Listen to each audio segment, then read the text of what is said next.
I love you, Pumpkin. I love you, honey bunny.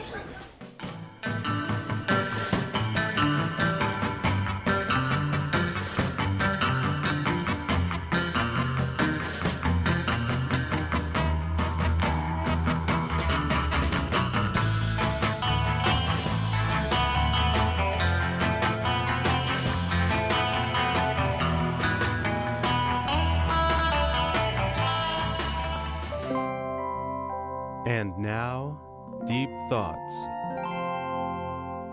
I have an opinion on this matter. Don't mince words, Bones. What do you really think? I like it a lot. Wow. It's very deep. Thank you. I probably don't even need to ask if we like this movie. I think we all like this movie. Is there anybody who doesn't like this movie? Within this group of 4 people? I can't imagine. Okay. Moving on. Do you remember the first time you saw it? That's a tough one. I don't remember. It's one of those how movies I feel like saw I've it for the seen first so time. many times. I don't know if I can. Yeah. I don't remember how I saw it for the first time. I don't know if it was at a friend's house or if somehow I got a hold of it and rented it, or I don't know. I don't feel like I would have been old enough to rent it. Yeah, that's a good point. So it must have been at a friend's house.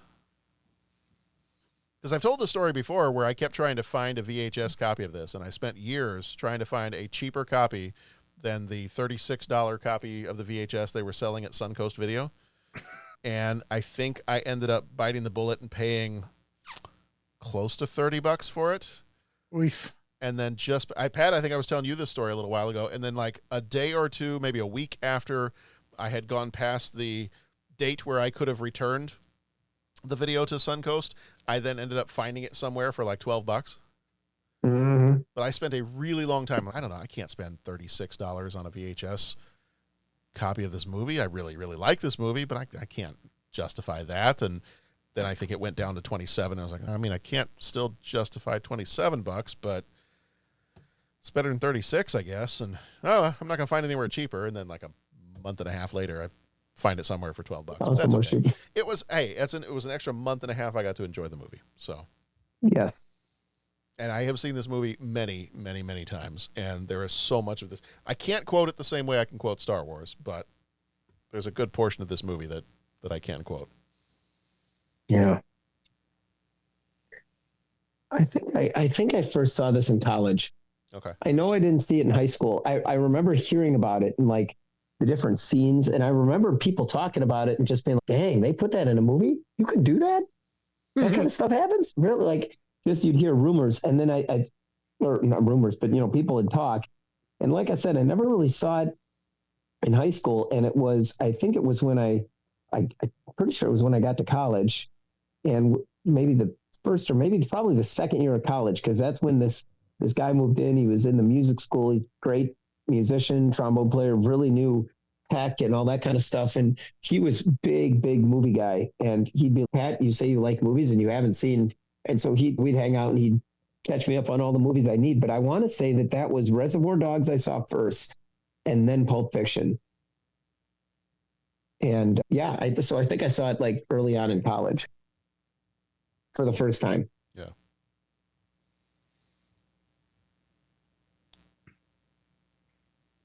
Don't you hate that?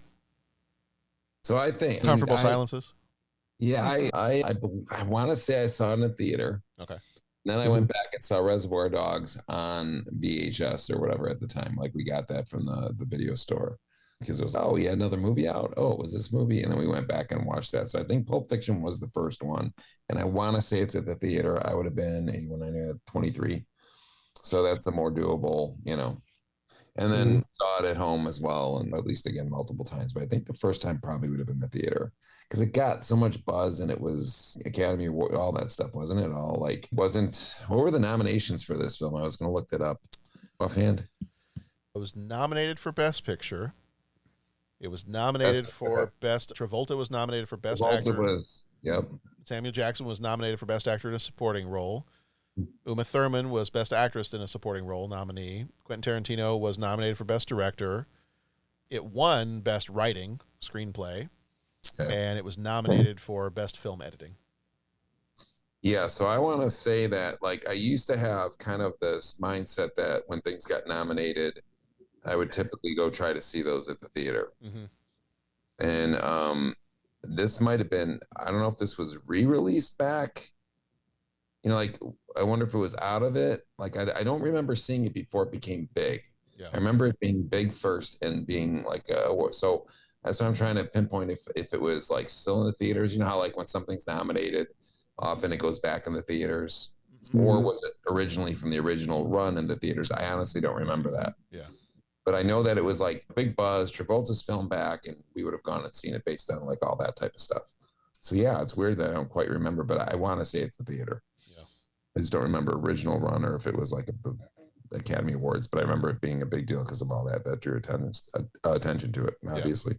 Yeah. It's not one my dad would have just taken us to. And we were already 23 at that point. So a lot of times that would have been, wasn't like we were younger kids and kind of, hey, we're all going to see a movie. It was you're on your own. Yeah. You're in college. Mm-hmm. Yeah. So we have some moral questions that we wanted to ask about this one. Dennis, do you want to go ahead and ask your question about the pawn shop scene? Well, my big question with the pawn shop scene has always been, and we've had this discussion numerous times, but it's always good to kind of go back and see if people have changed their views. But in this scene, there's a man trying to kill you. You're trying to escape him. Yet somehow you get into this issue in the pawn scene or pawn shop scene. And Bruce Willis's character has the ability to walk away. And the other guy will most certainly make his, in this case, die. So the problem, the person that's trying to kill you will be taken care of and you will be free to go on your own and live your life. Would you go back in to save that person who's trying to kill you in this situation? How many people would have gone back like Bruce Willis? You see, this is a moral test of oneself. I think I would go back. Knowing that you had the weapons available to you there. I mean, I think... What's the reason, though? What's the reason to go back? Yeah. Because something unspeakable is being done to another human being. Even that human being's going to try and kill you. Yeah. Yeah. Yeah. Well, the real question is, if you've got a weapon you're comfortable with, are you going back to off everybody to save your own ass? Yeah, I guess that would be another. So, in other words, you wouldn't have stopped at the other two? You would have, okay. I mean, you got to think about that. Like, right? You're going back there. Would you have gone back and cleaned house? You can end it all. Wow, check out the big moral quandary on Bo. So Bo, is that what you're saying you would do, or are you just posing that? Well, I don't know. That's a tough one. You have the ability now to, in theory, end the danger to you. Unless maybe you know Marcellus's organization well enough to know that you're not safe, even if he's dead. Mm-hmm. I feel like Marcellus had already given the orders to go after Butch. Right. So unless Marcellus is alive to rescind the orders, you're still not safe. True. So do you think that was Bruce's motivation in this character or in this moment? Or did he think that I need him alive to basically rescind this? Or is there a deeper level of something going on? Pat, what would you have done, by the way? I think I would have gone back. Yeah, I would have gone back and it would have been, yeah, like John was saying, something unspeakable is happening. Would you have put an end to that? Would you have spared Marcellus, or would you have killed, like maybe done him off, like Bo had suggested? Yeah, I don't think I would have done him off. I don't think I would have done him in. Kind of with that idea, like, okay, you got to, otherwise the whole crew's going to still be hunting me. You know what I'm saying? And it kind of becomes the whole, well, we didn't come in here on the same side, but now we're kind of on the same side. So until this particular truce is done, it's like Hunger Games style. Okay, I got an alliance with this guy now. And when this situation's done, then we'll go our separate ways. But right now I'm helping this guy get out of this. And honestly, I want to point out, I said something unspeakable is happening, but for all we know and for all Butch knows, given his family history, they were just looking for a watch. Oh, come on now. Oh boy. That's just, yeah. I mean, really now? Par for the course. Could be. Could be. I don't know. It was a pawn shop. I don't know. A lot of watches in a pawn shop. Yeah, no, just forget about that statement. Yeah, I don't even know. Blocking that one out. Good Lord. Now, does that make the edit or does that get cut out? Anyway. Oh, that makes the edit. It makes the edit. Yeah. Well, it is a dictatorship, regardless of what anyone says. So what did you just call me? So I still don't know what I said in the crow, but yeah. So this is where I think the genius of, or at least, I don't know if you talk about like Quentin Tarantino with like a guy's mentality and a guy's film sometimes where he can tap into parts, not all the time. I don't agree with everything, but there's things where this is kind of that unspeakable brotherhood that not unspeakable, but that undescribable brotherhood of the fact that, yeah, you're about to throw down with this guy and maybe to the death, and he wants to take because you double crossed him, but then you were back and this whole battle's going on, and like you said, there's something that just trumps that in the sense of it puts everything back into perspective with those two and says, wait a second, time out. This is not right. And I think when I remember my first instinct watching that scene was when Bruce walks up the thing, starts to walk out. I'm like, whoa, wait, where are you going? Like I was shouting at the screen, I think, or at least in my head was saying, where are you? No. Where are you going? I know he was going to kill you, but Bruce, Butch, what are you doing? And then you see him stop and look and you're okay. And what's weird is I never even thought that Butch would go back and take care of Marcellus. Like in terms of like kill him off, like kind of boast. I didn't even think of that. I just thought, no, like you're going to get those two guys and you're going to work out whatever, because he's going to be thankful that you went back, not necessarily just to do it for selfish reasons or save his life, but because there was a greater evil here. That this is like a fight between, in a way, oddly, even though they're going to try and kill each other, fight between brothers. And now somebody else stepped in and did something that's totally inappropriate. And the two brothers, you know what? Okay, we drop our beef and we're going to stop this one right here. Like it just tapped into that kind of mentality. I think that at least I had at the time, where I would have definitely gone back. And I would remember shout, like I said, I remember being, if he walks out that door, I was, no, because I like this character. Boxer, everything else, Bruce Willis playing him. It's a great character. And he doesn't seem like a bad guy overall in terms of, yeah, he's throwing this fight and the money and he wants to get out and go away with his girlfriend. But I would have lost respect for that character had he walked out that door. He is not bad guy. Yeah. And him going back was just, okay, yes. All right. And then that scene is just beautifully shot from everything. Just the camera positions, the sword, the look on Butch's face, like throughout all of it. So very, I'm here to exorcise a demon and get rid of these people. Yeah. So if you were going to ask memorable scenes, I got to go with that scene too. Like that's a memorable scene. Fan theory that popped up when I was doing a little bit of reading is Mrs. Mia Wallace a test of loyalty? Talking about loyalty, is Mrs. Mia Wallace a test of loyalty for Marcellus Wallace's men? As we get the story of Tony Rocky Horror, who clearly failed the test and got thrown out of a window, Vincent Vega is then told to take her out, show her a good time. And one of the fan theories that I was reading up on says that Marcellus, he works in a business where there's a lot of betrayal that's possible. And in order to test his men to make sure that they are loyal to him, he uses his actress wife to have them take her out for a night on the town. And she, quote unquote, basically throws herself at them in some way. And the test is, can they make it through all that? So I don't know. What do you guys think about that? I had never quite read into that before, that she could be a test, but now after thinking about it a little bit, I could see that.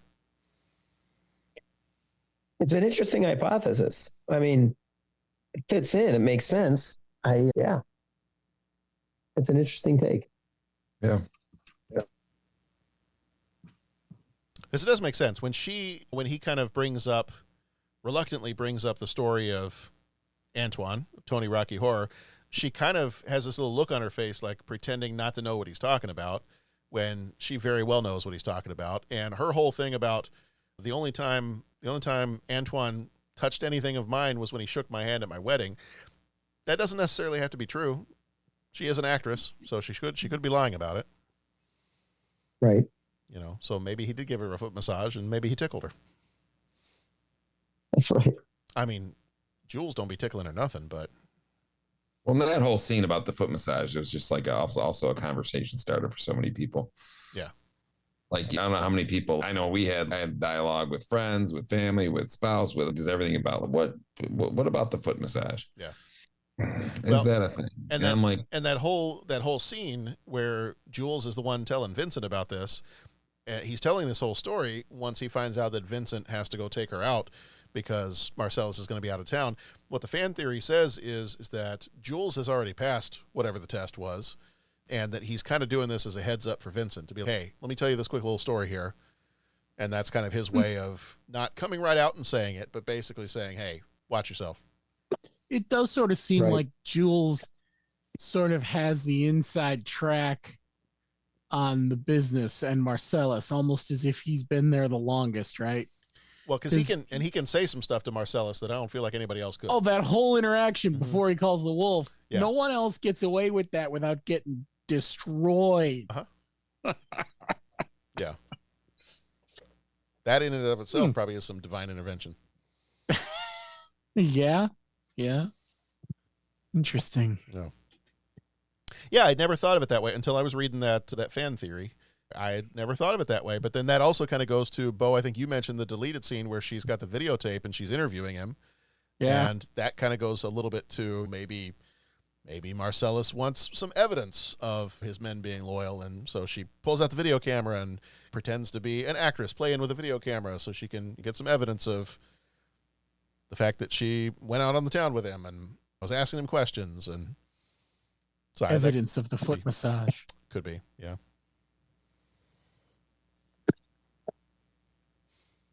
Yeah. Oh. It's an interesting philosophy or an interesting theory. what is your thoughts on that, though, everybody? If your spouse or girlfriend got a foot massage from somebody else, is that crossing the line? Yes. I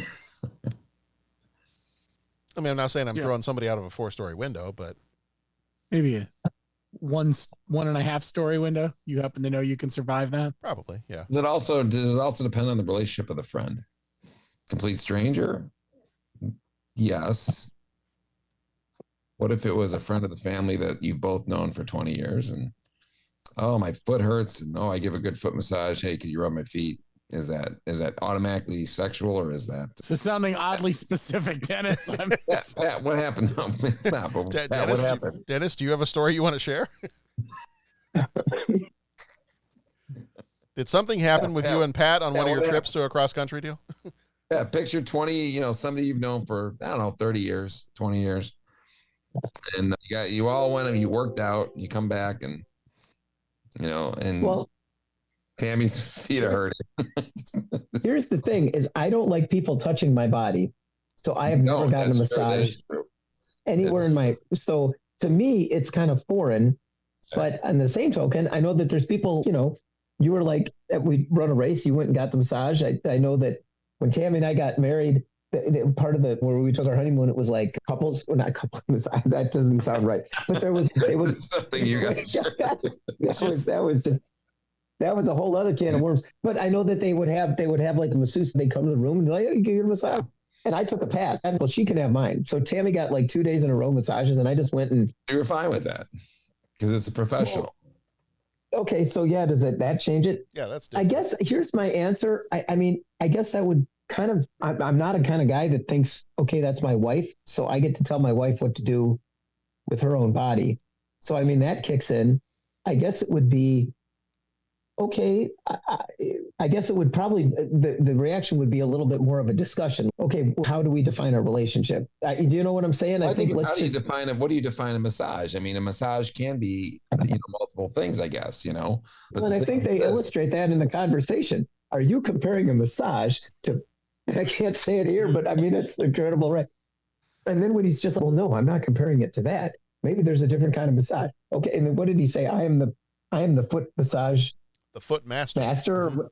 I'm the foot master. Yeah. But yeah, I guess. Because I have seen, and I'm just saying this, and it hasn't happened at the current building that we're at, but in the past building at the junior high, I will say that there were times, and maybe it was with people who were going out, or whether it was a group, or whether it was in the teacher's lounge, where somebody was, God, I'm so stressed out today. Oh, my neck is so sore from this workout. And somebody, opposite sex very often, doesn't always, would typically be that, would be, oh, I'm really good at this. And they would get up and start massaging someone's neck for them. And that person would be, oh my God, right there. You know, and is that context? The person's not saying no. The person offered. The person could have said, no, don't do this. The person did. Would a spouse in that case have the right to be upset about that?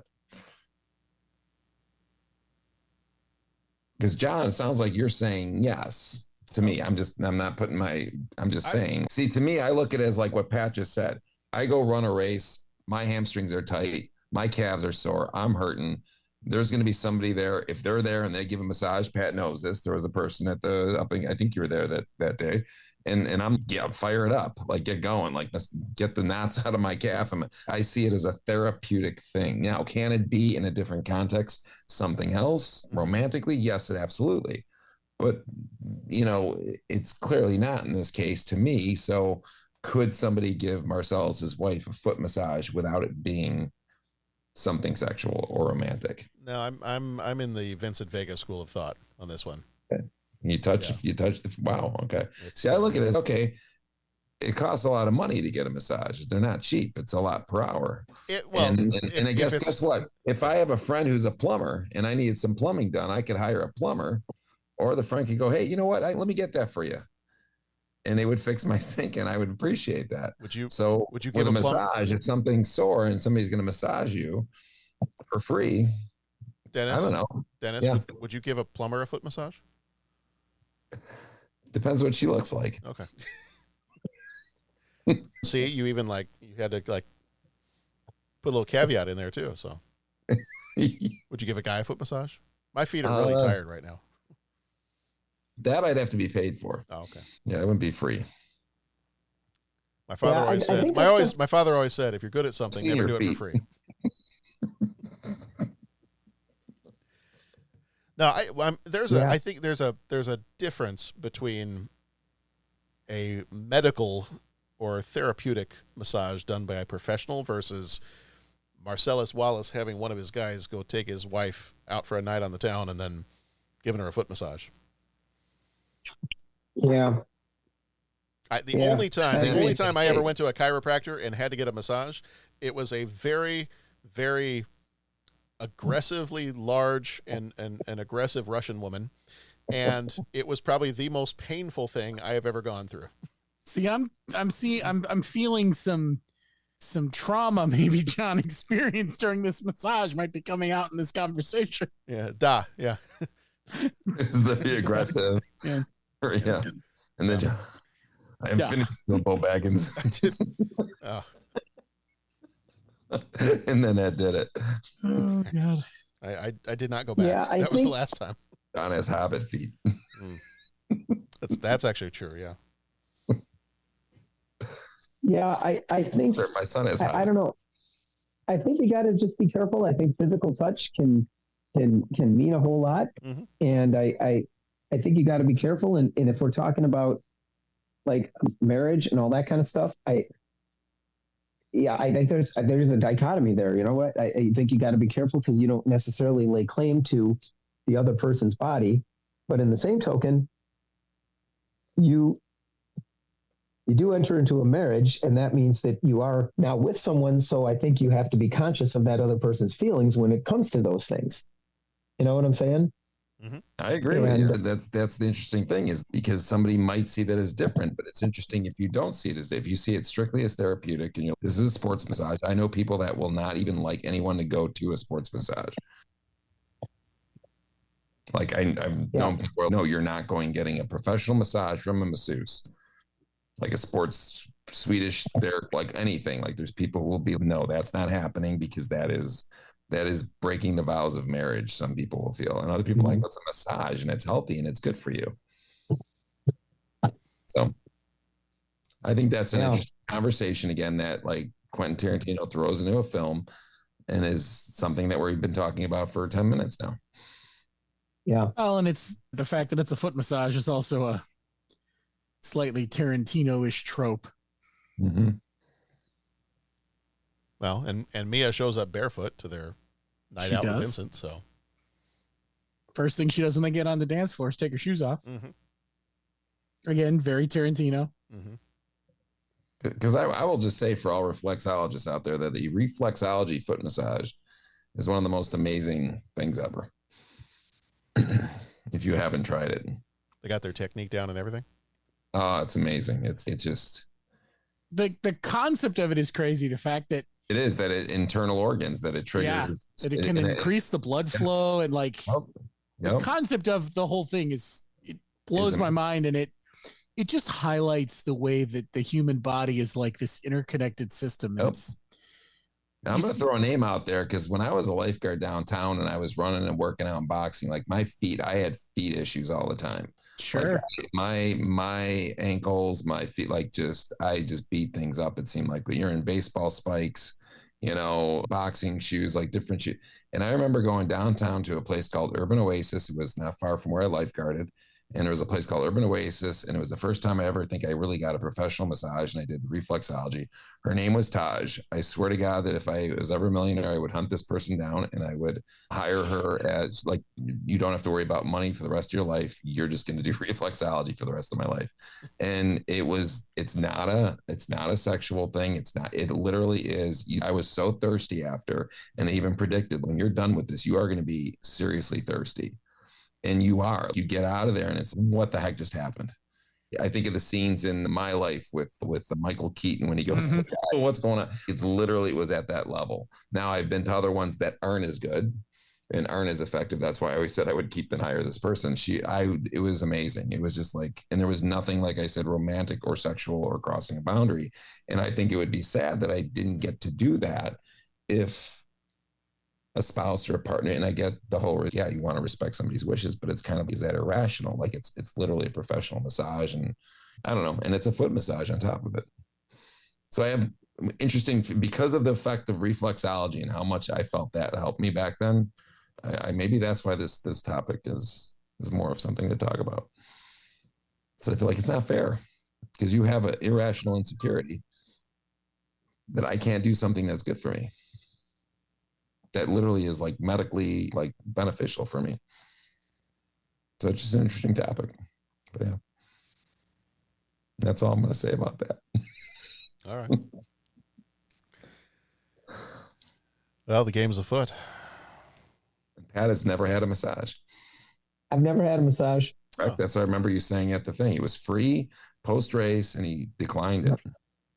Come on, try once. Try once. I don't like people touching me. I don't know what to say. Maybe an elbow massage. I'll take an elbow massage. I don't like people touching me. Don't touch any of my stuff. Any you guy, touch me, touch any of my stuff. Touch me, I'll kill you. I kill you. Hey, look, I don't do well with sweets. I don't do well with sugars. Lighten up, Francis.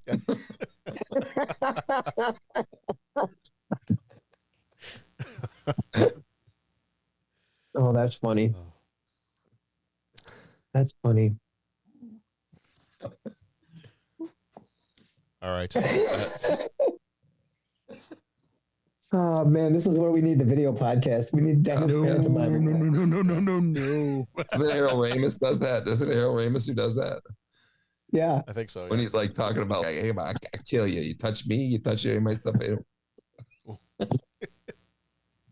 Yeah. All right. Do we have anything else we want to say about this one? Any final thoughts, final comments? I just want to say that watching this one this time, I was really struck that what I think really made this unique was just, it was always, Dennis, you described it as, okay, we were following a certain story And then we just take this detour into weird. When you were describing Marcellus Wallace chasing Butch and ending up at the pawn shop. And that's what I feel like this movie is full of, is just, it's just a study in everything's a weird detour. Everything's a weird detour. The Christopher Walken speech, the I shot opening Marvin. with, yeah. Oh man, I shot Marvin in the face. We don't even have even Tell's character in there, but they're driving somewhere else, and all of a sudden detour because we shot Marvin in the face. And then the Quentin Tarantino character that is like this guy that's like this suburban dude, but then somehow he has sway over Jules. Jules is this real tough gangster that people are terrified of, but he's like walking on eggshells around Jimmy, right? And so you're kind of left with, well, what's the history? Why is that happening?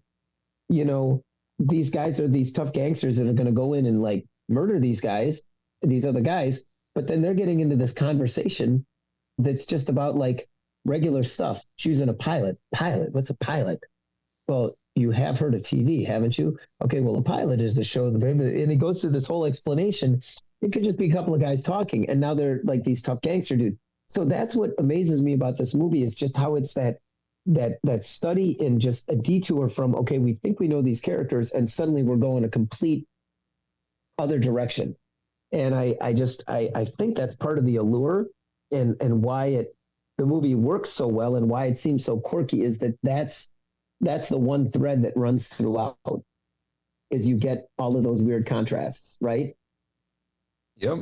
Butch's girlfriend's trying to get him to watch the movie. It's a motorcycle movie with violence. No, it's too early in the morning for that. You know, what happens? He ends up getting into a weird, violent adventure and rides off on a motorcycle. It's just those weird ironies that are like throughout this movie really, really make it entertaining. And I think really helps in partnership with the dialogue and partnership with those well executed scenes, those very rhythmic scenes. You get this common thread of contrasts. And how about the choice of like the order of these scenes and going backwards and forward? Like that Bo had mentioned that maybe that was the turnoff for people. I think you had kind of said that at the beginning with the scores or whatever. Is there any other way to film this, or is this the way you have to film this type of film? I think you have to do it this way. I think it'd be hard to go in order. Like, I could see the allure of trying, but. And if you go in order, does it just make an ordinary film? Yeah, it's just another, I hate to say it, but it's just another gangster film at that point, right? It's not even a film. How do you connect the stories? Right. It feels like Four Rooms. Have you ever seen that? Yeah. It feels a lot like that, because you're going to tell these individual stories and you're kind of going to be, you see how they're connected at the beginnings and the ends, but you don't see the intertwining of them unless you do it the way he did it. Mm-hmm. Nothing against Four Rooms, that had its place, but it's interesting how Pulp Fiction. How and when you choose to cut to these other stories and what order do you tell them and what do you start with, what do you end with, and then the briefcase, like it's just all that. Yeah, it's a very strange. The briefcase was such a cool. Yeah. Was that a MacGuffin in this, really? I mean, it wasn't in it long enough to be, but. Yeah. And I love that there's all those fan theories about what it is. Right. Right. It's Marcellus Wallace's evil soul. It's the Oscar that Quentin Tarantino thought he should win for this. It's And the best part is they don't need to explain those things. No. Just like they don't need to really make the fan theory, like the fan theory. I think that's cool, but it's like, you don't need it to be here, because that's not what the crux of these stories are. Mm-hmm. That it's something powerful, important. You see, John Travolta sells you that when he opens it up. We happy? You know, we're happy. Oh yeah, we happy. Yeah. They really did it well. I want to throw a curveball in here, and I don't even know, I can't necessarily explain the different parts of it and how I think it all fits together. But watching it this time around, there were a couple things that I noticed I hadn't really noticed before, and it was how much religious imagery is in this movie. You've got the Ezekiel 35:17, or did I say 35:17? 25:17. you've got the quote from the Bible, which actually is not a direct quote from the Bible. He quoted it from, there was some other movie that he kind of pulled that directly from, which had kind of paraphrased a part of the Bible. You've got that. You've got Eric Stoltz's character, Lance, looks like Jesus, and he's there at Mia's resurrection when she's brought back to life. You've got all the different conversations about forgiveness, about, Jules's philosophy on things, the divine intervention of not getting hit by the bullets. I did see something, I was reading up on something pointed out about how none of these events would have taken place if you didn't have some of that divine intervention. So if you didn't have the divine intervention of them being not hit by those bullets, and then Jules does not go to Marcellus and say, hey, I'm retiring, then that scene with the pawn shop, my understanding is the reason that Marcellus is there to begin with is because, and you see him when he's carrying that, I'm assuming, box of donuts, he's got 2 drinks on the top of it. And my understanding is he's there he's bringing breakfast to Vincent, who's at Butch's apartment. So Marcellus wouldn't be there if Jules hadn't retired. And so there's this whole series of events that none of this would have happened. And I was just watching, like I said, I've got the movie playing right now, and it's the scene, I'm at the pawn shop scene right now while it's playing, and the motorcycle that Zed rides in on is named Grace. And the whole concept of grace is that you have basically undeserved forgiveness for something. And so that whole scene is, while Marcellus could have turned on Butch and killed him after all that, still followed through on his threat to kill him because he betrayed him, he lets him go. He shows him grace and lets him go. So this time around, I spotted more of those things than I think I had ever spotted in the past. And you get a whole bunch of other imagery here and there throughout the movie. I thought that was really interesting this time. I saw more of it this time around than I think I had ever seen before.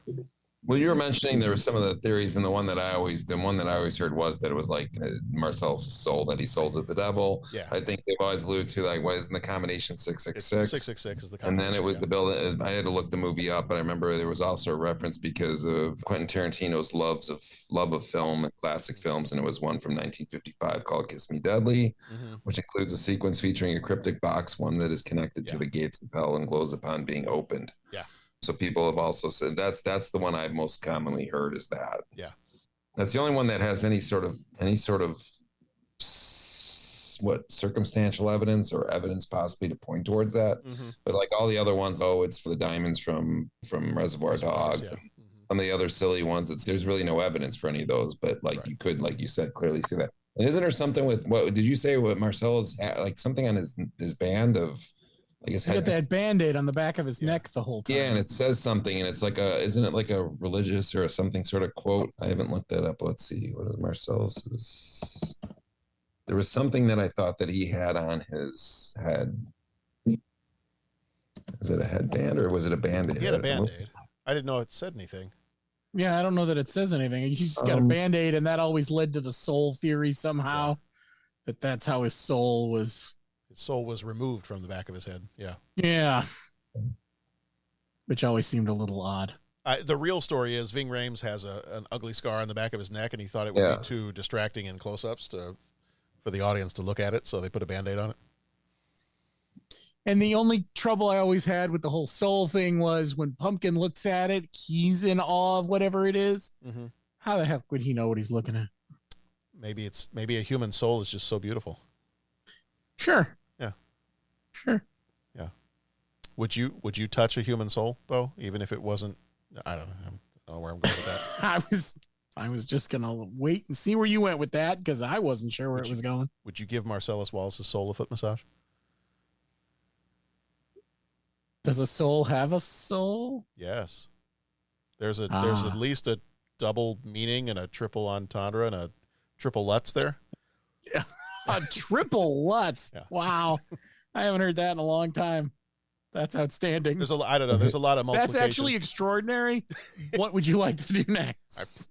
Anything, really. It doesn't matter. Well, here I'm just happy to be here. We're all just fine here. I'm excited to be a part of this. The theory is further supported by the bandage on the back of Wallace's head, which correlates with a biblical text that reveals how the devil takes one's soul. So I don't know what that means. I know if you lose, the devil gets your soul, but that's a Charlie Daniels quote, so that's different. That's slightly different. Maybe he would have taken it out the back of his head. There wasn't a fiddle anywhere in this movie. There was a lot of other things. Yeah. Don't think there was a fiddle. No.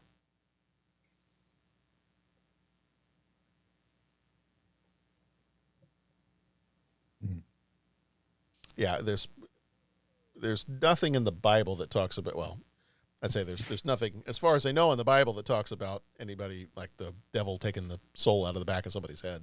That's what I don't think there was either. I wonder what they're even referring to. Yeah. I've read it a few times. I don't remember seeing that there. But yeah, no. So that was just something that was kind of interesting this time around, just kind of throwing some of those things together. And especially with how introspective and philosophical that Jules gets towards the end of the movie, and how he's going to go wander the earth. He's going to walk the earth. Right. Well, and he makes several references to like shepherds and, stuff like that. So yeah, I thought it was kind of interesting.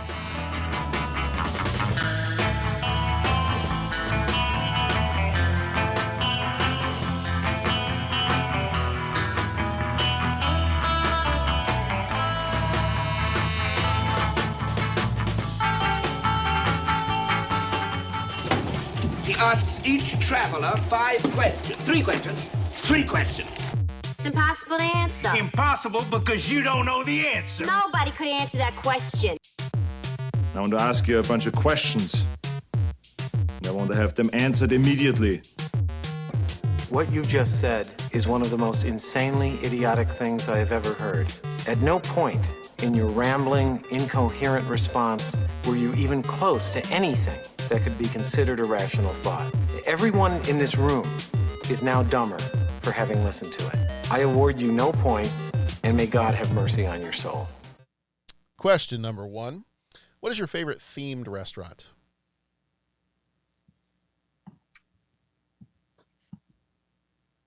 Oh. Ed DeBevick's. Yeah, I was going to say. Yep. That was mine. Too good. Yeah.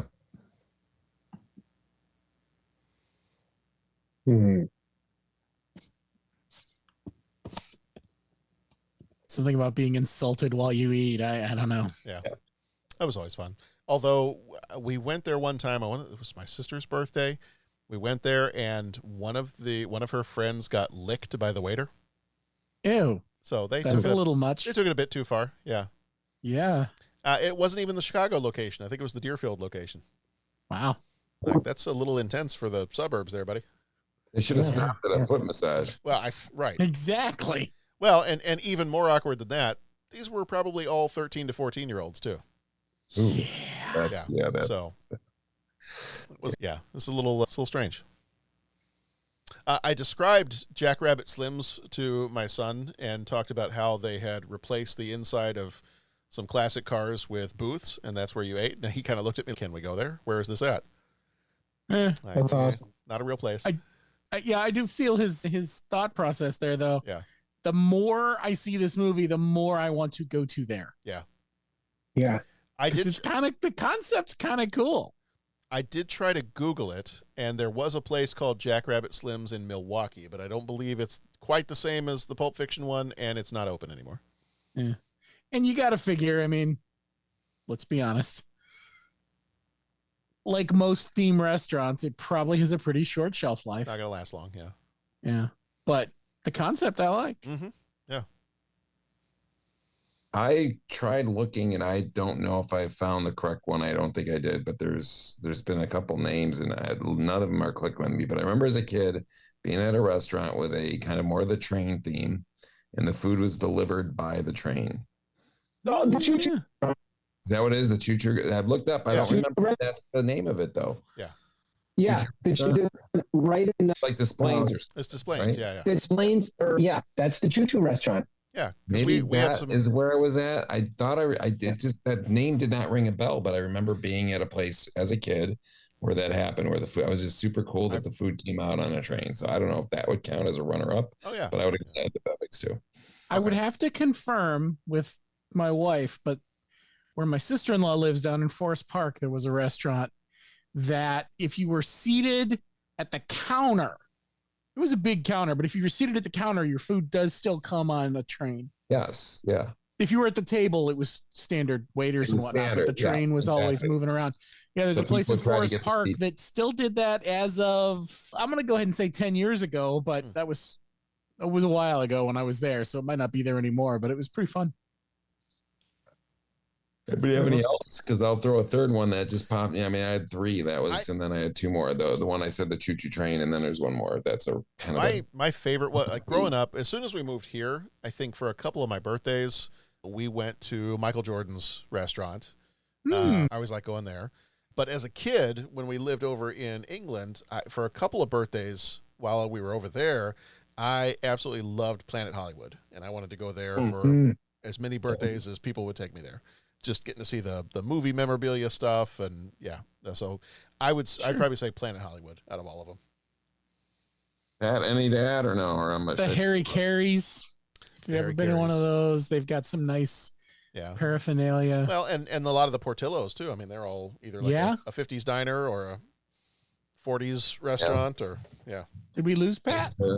Nope, Pat's still here. Okay. Pat's just listening to the whole thing. Pat's sleeping. Guess you better go wake him up then, shouldn't you?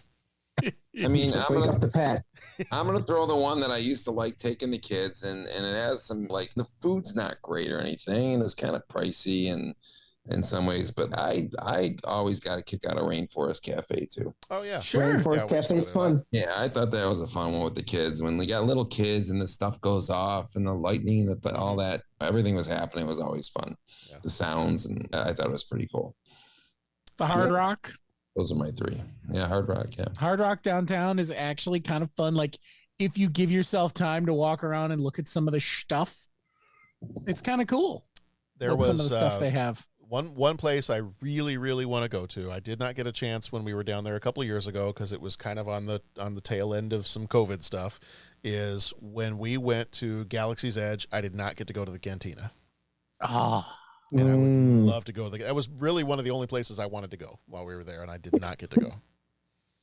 And then is this considered a theme, or not a theme, but is it considered a restaurant or a theater? And I would say medieval times. Medieval times. Sure. Yeah, I'd give you that. Yeah. Okay. Yeah. So that's all I got. I have actually never been to medieval times. I've heard it can be a lot of fun. Well, it's a lot of fun. Yeah, I didn't even know exactly where it was until the other day. We drove by completely on accident. Oh yeah. Yeah. We were coming back from somewhere else, and we're like, wait, oh look, that's where that is. Yeah, I'll let you have that as a restaurant because it's dinner and tournament. And tournament. So you're eating and there to watch, and so it's like,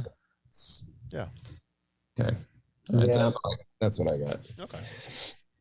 You guys got a good chunk of it. The only thing that I would throw in, and I don't, to be honest, I don't know that it's even open anymore, or it's maybe changed, was the 94th Aero Squadron restaurant, right by. I'm gonna go old school here. I'm going old school. Palwaukie. I know it's Chicago executive, but I think I remember it's Palwaukie. But yeah, the 94th Aero Squadron restaurant. That was really fun. That was really cool. Nice, especially being a kid that just like loved the heck out of planes and all that kind of thing. You could just go and be at the airport and just kind of look like it was supposed to be like a World War I era bunker that you were eating in. And then you could, like, on the radio, you could listen to the air traffic control as the planes were coming in. And, you know, every so often they'd have old warbirds that they'd land there and you could go and check them out. And yeah, that was a pretty cool restaurant. My last one I'm gonna throw out here was my wife's answer to this one. I would absolutely agree with it too, and I know our buddies in Oklahoma, probably most of them down there, are gonna know where this is.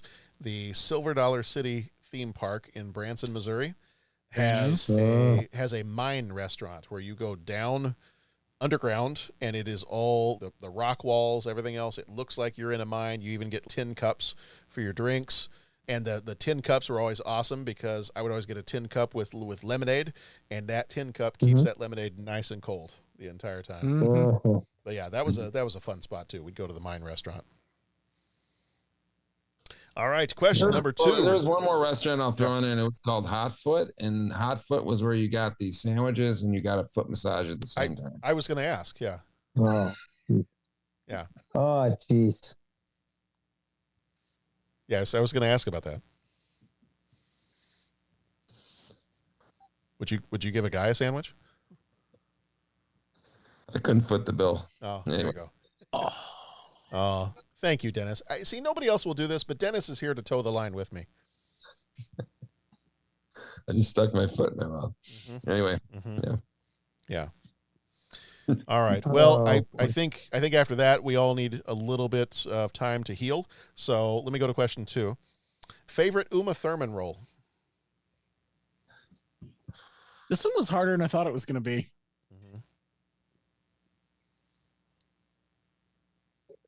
Yeah, I should have gone to the IMDb and looked up all her movies. My gut reaction, until you guys mentioned everything I'm forgetting, is what was it? Not the Murdered Bride or in Kill Bill. Kill Bill. What was she? Yeah. Kill Bill. Yeah. What was she known as? The Bride. Bride. The Bride. Yeah. Yeah. I just loved it when she headed over to Japan. She was wearing Bruce Lee's jumpsuit and she was riding around on the motorcycle, and all the bad guy ninjas were riding around on blacked out motorcycles with the swords in the back. I just thought that was really cool. And I almost say that was possibly going to be my answer, because just the sheer amount of time she gets 2 movies as the main character. Yeah. Just the sheer amount of time that she's in that one probably makes it my favorite out of all of them. But I don't know. I might have to go this one. I might have to go Pulp Fiction. Yeah. She was fun in The Producers. Yeah. I shouldn't say this. Say it. No. Because I agree with you. I think because this is going to make me look really bad, but The Adventures of Baron Munchausen. Oh, no. Yes, I agree with you. Nice. Honestly, it's been so long, I had forgotten she was in that. Okay, I haven't seen that movie. I saw it once, and I haven't seen it in. You do remember? Know how long. I mean, I guess maybe it had more of an impact. I mean, well, you saw it. I don't remember. Saw it 6 years ago. I'm 16, 17 years old, and you see that movie, and again, I don't want to sound creepy. I'm just saying, one of the most beautiful women. Just like it just yeah. I remember thinking, Kevin Kline wasn't. Wait, is it Kevin Kline? Who's she with? No, Robin Williams. Robin? No. Yeah, that's Eric Idle. Who's she married to? Oh, no. Yeah. Wasn't it Kevin Kline for a while? Or no? Who was she married to? She was married to an actor that I was like, no way she was married to Kevin Kline. I'm telling. Who was it? Former spouse. I just remember thinking. I guess it's possible. Gary Oldman. Oh God. Okay. Yes. Well done, old Codger. Yeah. Total side note on Gary Oldman. Anyone who's got Apple TV should be watching Slow Horses. And then she was also with Ethan I've heard Hawke, good things. which I knew. Absolutely amazing. Okay. He was also with Ethan Hawke, which I knew too as well. Oh yeah. That I remember. I got Apple TV, but I'm watching Masters of the Air. I figured you would. I bet you are. That looks really good. Yeah, I'm watching the heck out of that show. What else? What's the other one I should be seeing? Slow Horses. Slow Horses. And while you've got Apple TV, For All Mankind. For All Mankind, yeah. 100% on that one. Yeah. Hijack with Idris Elba is pretty good too. That's only 7 or 8 episodes. But I will go back and say that I think that my true answer would have been Kill Bill. Okay. Yeah. All right. And I agree that she's great in Pulp Fiction, but I mean, she's the star of Kill Bill. Right. Oh yeah. Right. Character. That's her. That's a great. She does that so well, and that just perfectly. Yeah. But I do remember, like I said, the beauty of like first beauty of Uma Thurman that I've ever seen, where it's wow. I'm gonna for question number 3 here. I'm gonna call an audible. I sent you guys a different question, and I feel like we talked about the pawn shop here, so I'm gonna call a bit of an audible, and I'm gonna ask you. In the scene in the apartment, they are trying out the Big Kahuna Burger, and I feel like I might have asked a similar question before, but where's your favorite place to get a burger? I'm sorry, Bo. That is difficult, my friend. Bo just gave me a look that any bullets that would have shot out of Bo's eyes would not have embedded themselves in the wall behind me. I'd be dead. All right. So oddly enough, there's a weird one that goes back to when I was a kid, and that would you wouldn't believe this, but Mr. Submarine in Berwyn. When they took over, they added, it was 2 guys from Lebanon who took over the place. Me and my brother would go down there, play pinball and stuff and hang out. And they were really awesome. Abe and that guy's name, Abe and George. And basically they added to the menu. They pushed because you have to kind of petition for that. And they had a grill and they got a grill going and they added stuff to Mr. Submarine that wasn't on any other Mr. Submarine you went. So they somehow got like permission to add stuff. And they made a really great cheeseburger back there. That was just, I don't know if it's the time that goes with it, but that was always like a wow, that was a great. And then I would say as I got older and moved, I'm going to kind of go when I was eating burgers. I love Portillo's charbroiled cheeseburger, man. Yeah, they're good. You put the onions on, you put grilled onions, raw onions, lettuce, tomato. That's a great sandwich. It was just, that a good, everybody talked about Five Guys, but I don't know if I was exactly super pleased with Five Guys. I like the toppings, but I don't know if the actual burger itself at the time was, I thought it was a disappointment when I went a little bit. It was good, but not like, oh, this is it. Yeah. It talked really big when it first came to Vernon Hills. Because I think the first one, correct me if I'm wrong, wasn't it in Libertyville? John, do you know? Wasn't there one down Libertyville, Milwaukee Avenue? Yeah, somewhere? yeah, there was one there. That yeah. That's where the first one was, I think. And I remember going to that one, and then they opened the one up by Best Buy over there. But yeah, but I'm gonna go when I was eating burgers, Portillo's. Okay. Well, maybe it's as Dennis said, maybe it's a childhood thing, like a timing thing, but there's a local place, more local to John even than me, but the Lantern in Lake Forest is they do have a good will burger. always be one of my best burgers. Yeah. All right.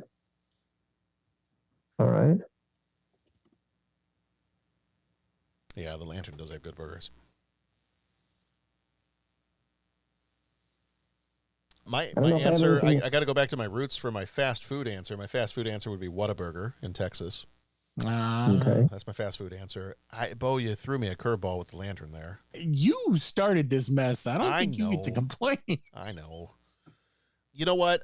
One of the best burgers I had recently was actually the Kuma burger at Kuma's Corner. Yeah. Good one. That's the one that has the bacon, the cheese, and the fried egg on top. I wonder why that didn't survive here. That is good stuff. The other they closed that here, didn't they? What's that? They closed it here, right? The one here closed, yeah. Wonder why. The other one's like in Schaumburg, isn't it? Somewhere there's the one in Schaumburg. One in Chicago too, right? There's one downtown, yeah. I think the other one, you know what? Actually, there was another really good one I had at a place called Light the Lamp in Grays Lake. Oh, yeah. Yeah, they had a really good one time. I'm forgetting what it would normally be called, but we were there on Star Wars Trivia Night, so all their menu items were renamed for Star Wars items. Oh, fun.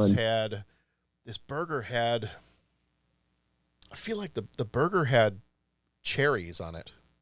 Like I'm trying to remember what all the ingredients were, and I can't, but it was really good. Yeah. No, that was a good one too. But 2 honorable mentions, just going back again, I would say, I think phrase it. When I was lifeguarding downtown, Checkers. Okay. They called Checkers that had good burgers, and they also had they also had like apple fritters or something too, I think it was. And then I gotta admit, like at school here, when Smash Burger was when they get a good one, Smash Burger was pretty good. Yeah. They had those crispy onion things, onion ring, like onions that would go on it too. Yeah, it was pretty good. We have a place not too far away from here called Michael's Grill, and they do pretty good burgers. Not to the level of the Lantern, but yeah. Well, here's a follow-up question: that what makes it a good burger? Well, I think part of the problem with picking a burger is I think there are different styles of burgers. Like there's the Lantern is a thicker, juicier burger. It's not a smash burger. It's not the flatter patty that you'd get at like a Portillo's or a Five Guys or even a local Luke's up here. Like a handmade, homemade burger that mom and dad used to make on that. Yeah. I think, and I wouldn't have said this even just a few years ago, but I think if it's a burger that I'm fine eating, even if you don't put any toppings on it, then it's just something about the size, the consistency, the way it's been grilled or cooked. Because I've found, even sometimes when I'll make them at home, Like there are times where if I make one at home and I get it just right on the grill, then yeah, I don't need anything on this. Like I might put a little cheese on it, but I don't need ketchup. I don't need lettuce, tomato. I don't need anything else. I don't need any of the other stuff. Right. A good burger stands on its own. Good burger on its own is all you need.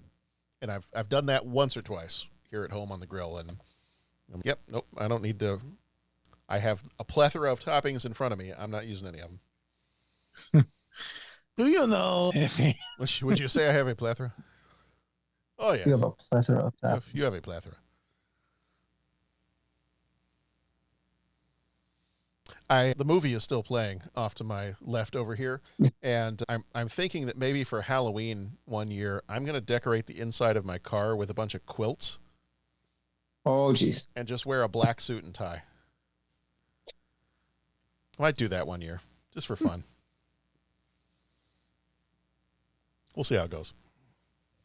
It's awesome.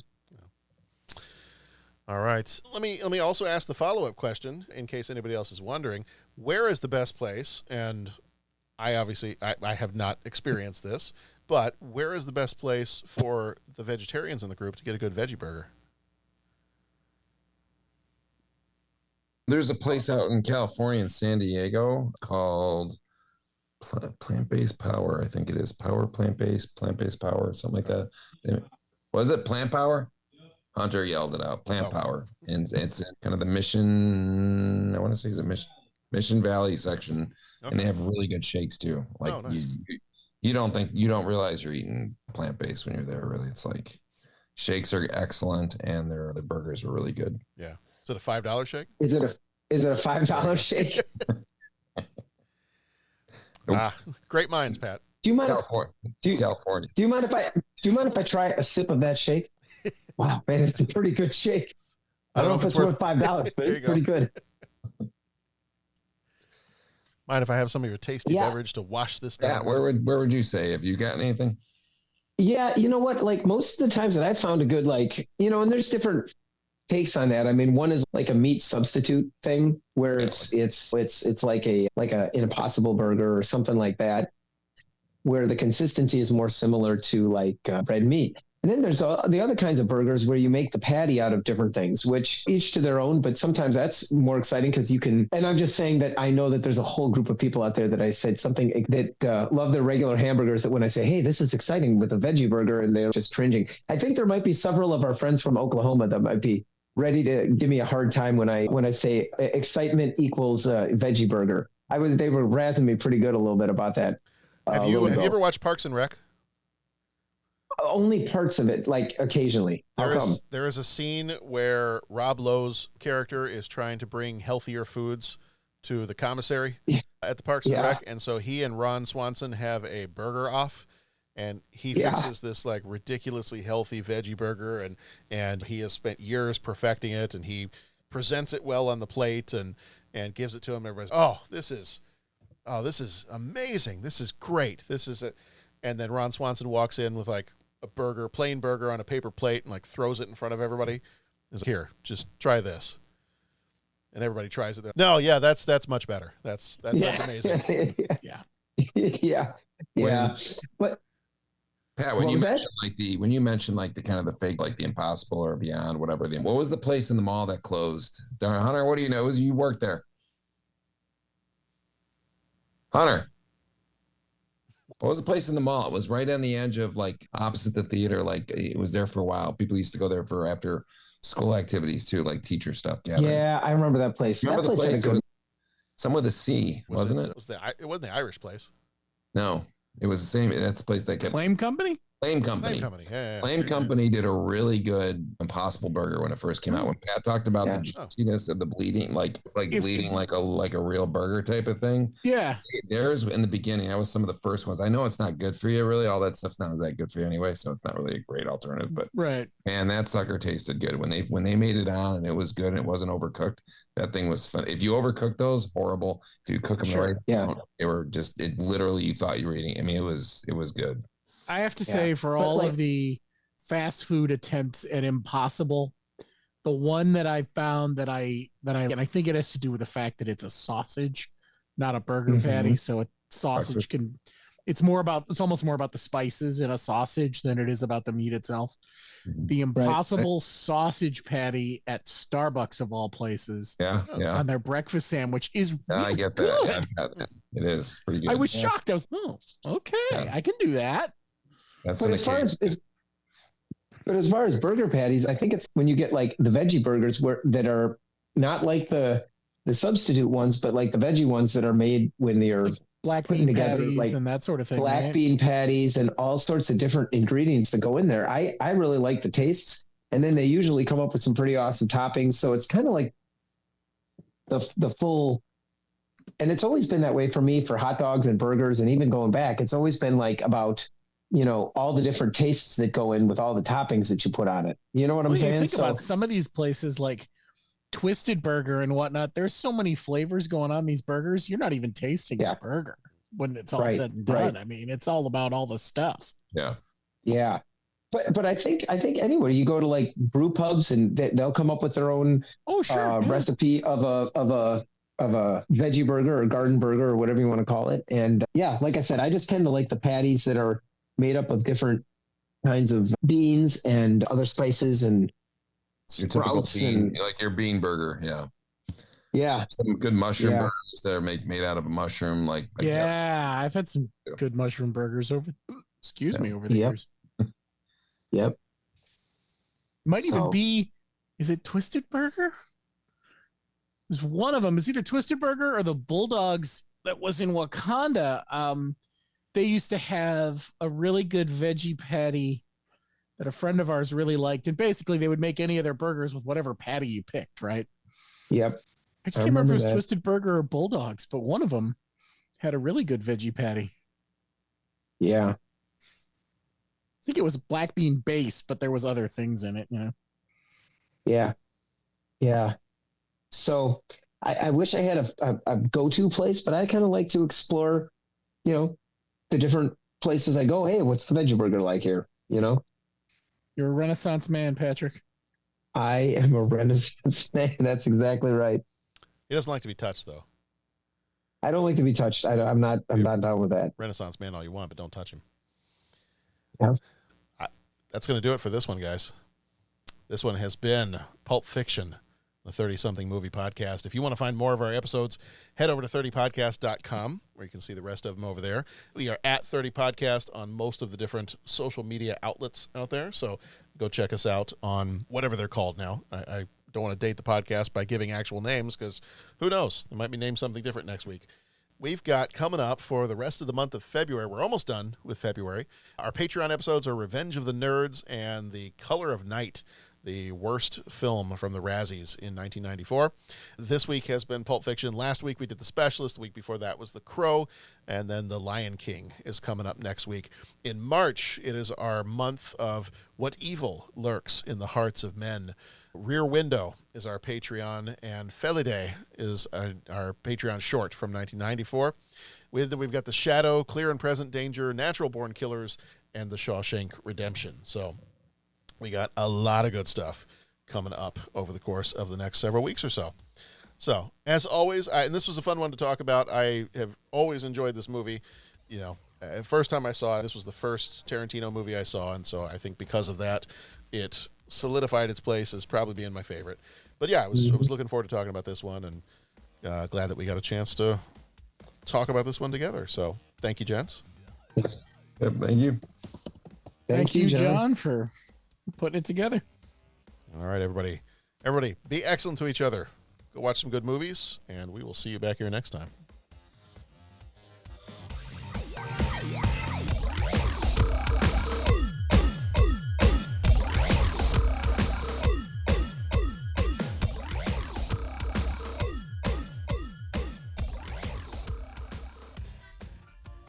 Ezekiel 25:17. The path of the righteous man is beset on all sides by the iniquities of the selfish and the tyranny of evil men. Blessed is he who in the name of charity and goodwill shepherds the weak through the valley of darkness, for he is truly his brother's keeper and the finder of lost children. and I will strike down upon thee with great vengeance and furious anger those who attempt to poison and destroy my brothers. And you will know my name is the Lord when I lay my vengeance upon thee.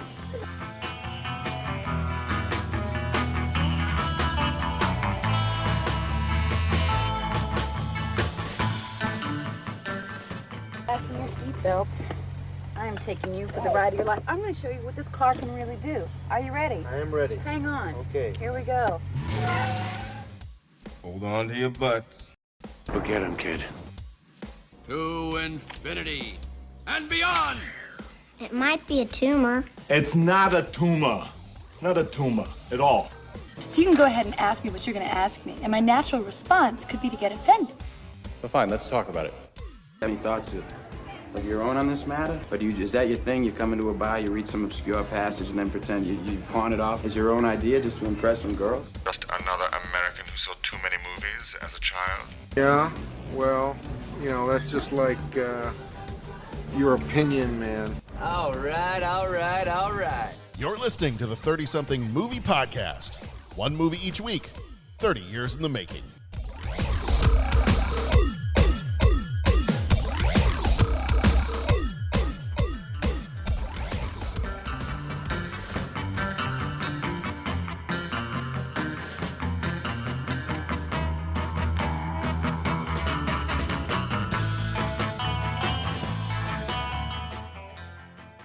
Hey, you, flock of seagulls, you guys know why we're here? It's probably Pulp Fiction, given the music and the quote, but I thought I'd ask. Let's start off with this. I'm your host, John Reed of the 30-something movie podcast, and in the different corners of my screen that I can see, let me ask you all a question. What does Bo Warmbold look like? I love that. Like Love Fest. That's the right answer. That's the right answer. Hi, Love Fest. How are you doing? I am well. Good. How are you, I'm Mr. Reed? I'm excellent now that I'm here. Oh, I see. It's been a day, so I'm glad to be podcasting. Indeed. Oh, Yeah. I'm sorry, man. But there's Pat Canigallo. Does he look like a podcaster? Do they speak English on what? Then why you try to record a podcast, Pat? Pat, how are you doing? I heard you were under the weather a bit. Yeah, well, I thought I was okay, and then all of a sudden you start putting two and two together and realize, oh wow, and all this and and you know all that kind of stuff. But yeah, I think this is just good old fashioned have a cold. Yeah. So it'll go through its phases and then it'll be gone. Yeah. So. Well, and finally, if my co-hosts frighten you, maybe you should stop listening to scary people. Hi, Dennis. Hey, how are you doing? Good. How are you? Good. Doing good. I feel like we are a family-friendly podcast, so there are certain things we can't quote from this movie, but I feel like we're going to do a lot of quoting tonight. It is a distinct possibility. This is going to be a full, complete show. I'm sure there's going to be quoting. I'm sure there's going to be discussion of camera angles and moral questions and Bible readings and all kinds of stuff. So I think it's going to be a good night. Mm-hmm. So this is our episode on Pulp Fiction. So I will say right from the onset, we are a family-friendly podcast, so we do kind of keep it clean. Dennis ensures that I have plenty of stuff to edit out every time we do an episode. But it's true. Our last one, actually, Dennis, we were running pretty clean, and I was, oh, good, I don't have to do a whole lot of editing. And then Dennis came on, and then I had to do a lot more editing. What'd I say? I mean, there were at least 6 or 7 things you said that I had to edit out. Really? In the last one? What was the last one? The last one was no. Did you do the specialist with us? No, you did. The Crow. Yeah. What did I? What? Oh, you dropped a few things. I don't know. That's okay. I picked them up for you. I can send you the raw audio if you want it. I don't lie about that. Hey, when I have to do editing, I don't lie about it. Well, are you okay, Butch? No, I'm pretty far from okay.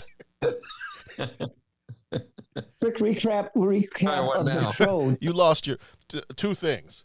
You don't tell anybody about this, and you lost your podcasting privileges. You leave town tonight. You be gone and you stay gone. Well, yeah, I guess I love you, honey bunny. All right. That's fine. That's fine. Because I don't know if you guys have heard, but there is the philosophy that once someone has asked for forgiveness, then they are instantly forgiven for all wrongdoing. I don't know if you've heard that or not. Yeah. But the guy who thought of that wasn't cleaning up brains from the backseat of the car. On account of Dennis. Yeah, that's true. It's true. Okay. Well, we have a lot of stuff to talk about tonight with this one. Just very, very quickly, we do spoil freely, so be warned.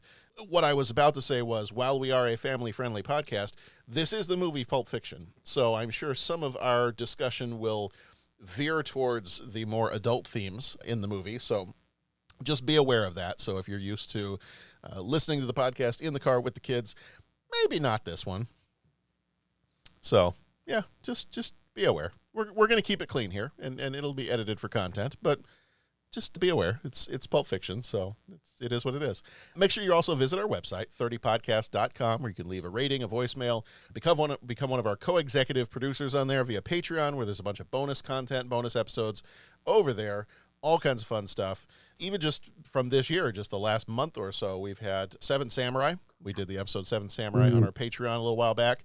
I finally finished watching Stephen King's The Stand from '94 and did a quick episode on that one. It was a chore, but that's okay. And then this month, we're going to be doing Revenge of the Nerds from 1984, and our Patreon short will be the Razzie Worst Film of the Year, Color of Night, starring Bruce Willis, who is in this one. So, yeah, a lot of similar themes going on here in February. So, all right. We're going to jump on into it here with our trivia pursuits. This is where we give you some background on the movie, and then we'll jump into the rest of our discussion here. Came out on October 14th, 1994, with a rating of R, runtime of 2 hours, 34 minutes. Directed by Quentin Tarantino, who did Reservoir Dogs and Django Unchained. Writers were Quentin Tarantino and Roger Avery. Tarantino did Jackie Brown and Kill Bill Volume 1 and 2. Avery did Killing Zoe and The Rules of Attraction. Producer was Lawrence Bender, who did Good Will Hunting and Inconvenient Truth. Composer was a music supervisor, was Karen Rachtman, who also did Reality Bites and Clueless. Cinematographer was Andres Saluka, who did American Psycho and Reservoir Dogs. Editor was Sally Menke, who did Kill Bill Volume 1 and Inglourious Bastards. Production company, A Band Apart and Jersey Films. Budget was $8 million, box office $214 million, so it done good. Holy smokers. It did just fine. Just fine. Flickmetrics gives it a 91%. That's a pretty high score for a Flickmetrics. And then CinemaScore gives it a B+. Whoa. Wait a minute. That one to me seemed kind of interesting, because typically if you get a 91% on the Flickmetrics, people that went to go see the movie gave it a B+, which I think is kind of interesting. I'm wondering if some of it was maybe too intense for people that went to go see it at the time. Was Quentin Tarantino maybe still building his following, building his audience? And like now, if you see a Quentin Tarantino movie, you know what you're going to get and you're going to see that. Well, and I wonder I wonder if after Reservoir Dogs, because that would have been the other Tarantino movie that people could have gone to see, I wonder if after that they went to go see this one, and the narrative structure of it all, the differences between Reservoir Dogs and this one, maybe people were, what the heck did I just watch? I do think the narrative structure bothers people. Yeah. Yep. Yeah, because that's, we're going to be doing data dives at work at the meetings this week. So I don't necessarily want to do that now, but I find that data stream rather interesting. That it was 90 whatever on Flickmetrics, but a B+ in CinemaScore. Yeah. That's a pretty rare little variation there. So yeah, that's curious. Yeah. It's curious. The actors in this one, John Travolta played Vincent Vega, who was in Saturday Night Fever and Grease. Samuel L. Jackson played Jules Winfield, our man in Inglewood. He was in A Time to Kill and Unbreakable. Uma Thurman played Mrs. Mia Wallace. She was in Kill Bill Volume 1 and 2 and Batman and Robin. I'm sorry, I should have picked a different movie to reference that she was in rather than Batman and Robin. I apologize, Uma. If you're out mowing your lawn listening to us right now, I'm very, very sorry. Harvey Keitel played the Wolf, Winston Wolfe. He was in Reservoir Dogs and the Grand Budapest Hotel. Tim Roth was Pumpkin. He was in Reservoir Dogs and The Hateful Eight. Amanda Plummer was Honey Bunny. She was in The Fisher King and The Hunger Games Catching Fire. Bruce Willis was Butch Coolidge, whose name means absolutely nothing because he's an American. He was in Die Hard and The Sixth Sense. Ving Rhames played Marcellus Wallace. He was in Mission Impossible and Dawn of the Dead, 2004 version. Eric Stoltz was Lance. He was in Mask and Fast Times at Ridgemont High. Rosanna Arquette was Jody. She was in Desperately Seeking Susan and After Hours. Christopher Walken was Captain Coons. He was in The Deer Hunter and Catch Me If You Can. Julia Sweeney was a character in this movie, not necessarily having character, but she was a character named Raquel. She was in Coneheads and Stuart Little. Phil Lamar was Marvin. He was in Mad TV and Futurama. Maria de Medeiros was Fabienne. She was in Henry and June and The Saddest Music in the World. And Quentin Tarantino played Jimmy. He was in Reservoir Dogs and Django Unchained. Got a couple of items of trivia here for us. I'm sure we all know, probably after talking Reservoir Dogs a little while ago, that Mr. Vincent Vega is related to another Quentin Tarantino character. Do we remember which one? Yep. Yeah. Mr. Blonde. Mr. Blonde. Mr. Blonde from Reservoir Dogs is Vincent Vega's brother. And at one point, Tarantino actually had an idea to plan a prequel called Double V Vega and ultimately ended up scrapping it because he thought they're going to look too old to play younger versions of themselves. And he's not into digital, so there's no way he's pulling the Disney de-aging of anybody. Mm-hmm. Let's see. Pulp Fiction was made for about $8 million, $5 million of which went to actors' salaries. Actually, it was much lower than that until they hired Bruce Willis.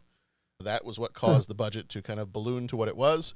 But yeah, ended up making over $200 million after that. So, guy pushes one guy out of a window, all of a sudden he makes a lot of money. Right. Right. Well, Marcellus Wallace, too. He pushed Antoine out the window. Bet he did. And he made a lot of money. Just for touching her feet. I don't even know. My only point you guys is, give any foot massages? The reason that Marcellus Wallace pushed Tony Rocky Horror out of the window was between Marcellus Wallace and Tony Rocky Horror. It had nothing to do with me. Yeah. Okay, I'm going to be quiet because otherwise the dialogue, that whole conversation was just amazing. Yeah. I'm interrupting, John. I'm muting myself. No, you're fine. Yeah. The F-bomb is dropped 265 times in this movie. Was that all? Just in case you want to pull data. Pat, I know you're a data guy. Yeah, edit that. Yeah, edit that out. Yeah. Let's see. The 1964 Chevelle Malibu convertible driven by Vincent Vega belonged to Quentin Tarantino, but was stolen during production of the movie. And in 2013, police saw a couple of kids stripping an older car. They got arrested. And then when he was looking up the owner of the vehicle, he found that the VIN had been altered. Turns out it was Tarantino's stolen car from all the way back in the 90s. And the owner of the car had recently purchased it, had no idea it was stolen, and Tarantino was able to get it back. Let's see, a couple other things I got here. The American Film Institute in 2007 ranked this as number 94 on their list of greatest movies of all time. So we can talk later about whether or not you agree with that. Tarantino actually spent quite a bit of time, I think at least a month or a few months in Amsterdam writing this. And so that's why you get a lot of some of the, I think the cigarettes that Vincent Vega's rolling are a type of Dutch cigarette. You got all the references to Amsterdam, all the stuff about Mia Wallace saying she likes to get away to Amsterdam for a month just to chill out for a while from time to time. But a lot of that was due to the fact that Tarantino had been in Amsterdam while he was writing the script for this one. So that's why it's kind of woven into the rest of the movie. Originally, the initial casting idea for this was that Tim Roth and Gary Oldman were going to play Vincent and Jules as two kind of English guys, but obviously made a few changes here and there to the characters. Steve Buscemi was, originally he was offered the role of Jimmy, the one that Tarantino plays, but couldn't do it because of scheduling conflicts. But he does appear as the Buddy Holly waiter in Jackrabbit Slim's, which ironically is, the irony there is that Mr. Pink in Reservoir Dogs refused to tip wait staff. So the fact that he was playing a waiter in this movie is a little bit of a nod to that character. And then the last thing I've got here, and then if you guys have anything else, you feel free to throw those out. Quentin Tarantino does enjoy a good comic book reference every now and then, and Mrs. Mia Wallace does share that in her pilot that did not get picked up, she played a member of Fox Force 5, which sounds a lot like a comic book superhero team, but her character's name was Raven McCoy, and you can kind of pull that from the X-Men series. The name Raven could come from Raven Darkholme, the real name of the character of Mystique, which we saw played by Jennifer Lawrence and Rebecca Romijn. The surname McCoy is the last name of Hank McCoy, the real name of Beast. All these characters are also blue as well. Mia also describes her character as being raised by circus performers, which is similar to the character Kurt Wagner, who was Nightcrawler in the X-Men. So all three blue characters, all three X-Men characters, so kind of a fun little connection there to his love of comic books. That's all I've got in terms of the trivia. Do you guys have anything else you wanted to share before we get on to other things? No, I don't have so much trivia, but wasn't this kind of John Travolta's like return to comeback from relative obscurity? They call it his second comeback, the first being Look Who's Talking. Yeah. Look Who's he did Look Who's Talking. Okay. Yeah, but even that was, what was the year of that? Yeah, that was what? It was early, mid 80s. So it was still a decent gap of time where he was out of stuff. Yeah. It was his first big movie coming back. That's what I remember as well. Like he kind of revived his career and made him another. Look Who's Talking was 89. 89. Okay. Yeah. So 5 years. 5 years. Yeah. But yeah, I'm a Pat. Yeah, it's interesting because I've never, like other movies I've looked into, like the last one, obviously The Crow. I love that story so much that I looked into stuff and I looked into more trivia or more behind the scenes or things about it and different. For this one, I've never really done that with this film. I've pretty much just seen it. I think I want to say 4 times in its entirety, 3 or 4, and a bunch of times bits and pieces. But I've never like dug into the behind everything, which I'm sure you kind of could and find a lot of stuff, I would imagine. Yeah. But All right. In a world where violence and redemption collide, Vincent Vega, Jules Winfield, Mia Wallace, and Butch Coolidge navigate the underbelly of L.A. Their lives intertwine in a tale of crime, passion, and a mysterious briefcase, leading them down a path from which there is no return. Pulp Fiction, where every choice has a consequence, and every moment could be your last. Miramax Films is proud to present one of the most celebrated motion pictures of the year. The winner of the 1994 Palme d'Or, the best picture of the Cannes Film Festival.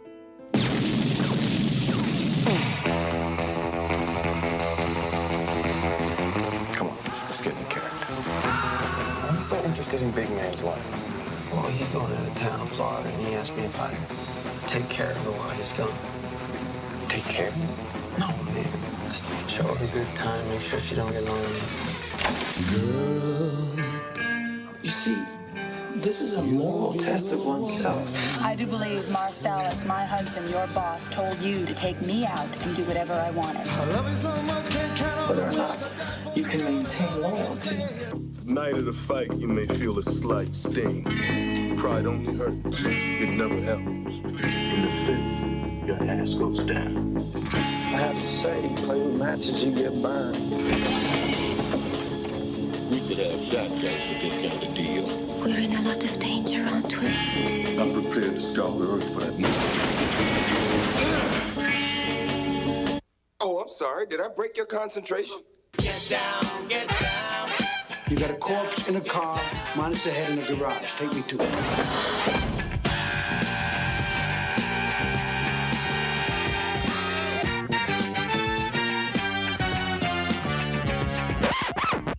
Don't you hate that? Hey, what? Uncomfortable silences. John Travolta, Samuel L. Jackson, Uma Thurman, Harvey Keitel, Tim Roth, Amanda Plummer, Maria de Medeiros, Bing Rames, Eric Stoltz, Rosanna Arquette, Christopher Walken, and Bruce Willis. Looking at something, friend? Ain't my friend looking? Die, you mother! A new film directed by Quentin Tarantino. Pulp Fiction. You really thinking about quitting? Most definitely. What you gonna do then?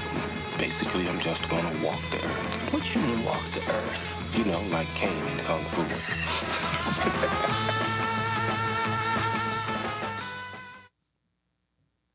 All right, major moments for this one.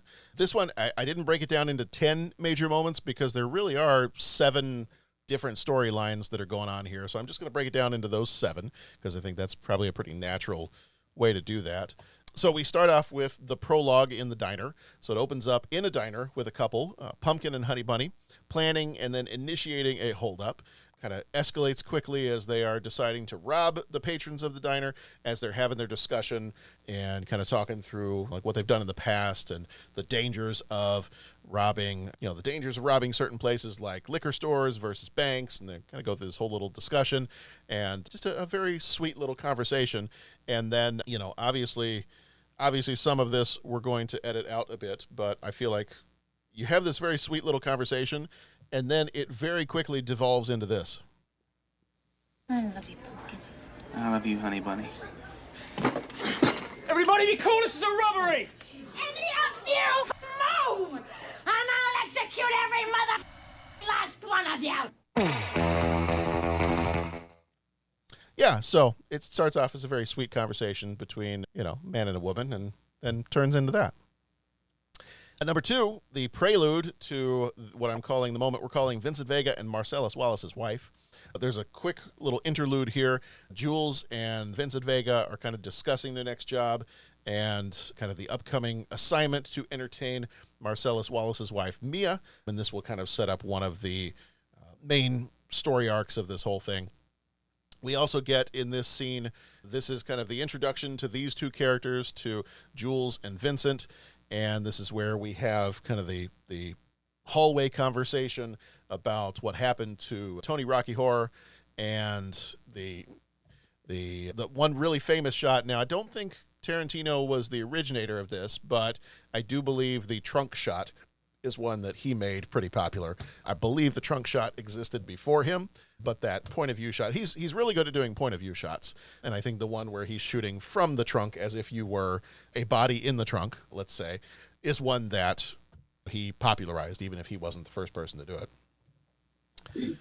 Yeah, when we get that great scene in the hallway when they're having their conversation and they're kind of waiting back a little bit because it's not quite time to go into the apartment and check in on the gentlemen that are in there, Brett and his associates, Flock of Seagulls, and the other guy that's in the bathroom.